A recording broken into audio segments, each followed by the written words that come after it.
ano po ang pwedeng kaharapin ng agency, kasong administratibo at kriminal kung meron man po, attorney, sa kaso pong ito na pinagamit mo ng barel, oo, ang isang hindi naman lisensyadong gwardiya at eto nga, no, yung deployment mo ng tao na hindi naman lisensyado at yung isa naman expired na lisensya, sir.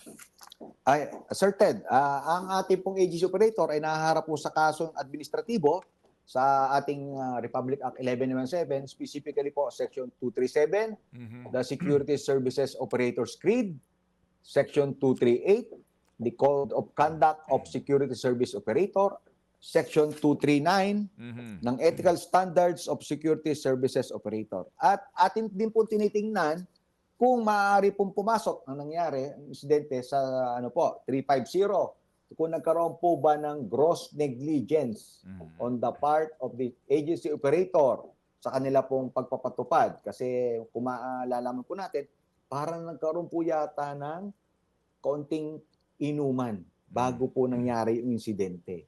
Ayun po. Opo. Tapos on duty pa po yung suspect at saka yung dalawang biktima. Mga kapatid, brothers and sisters, saan ka pa? Dito na tayo sa totoo. Dito na tayo sa True FM. Mga kapatid, mag-subscribe and follow po kayo sa social media accounts ng True Network PH. Yan po kami, hanapin nyo lang True Network PH, Facebook, Instagram, YouTube, TikTok, and podcast. Mapa Apple or Spotify man yan, mahahanap nyo kami. Lahat ng mga napapanood at napapakinggan nyo po sa programa, nasa social media accounts namin yan. So, paano mga kapatid? See you sa social media!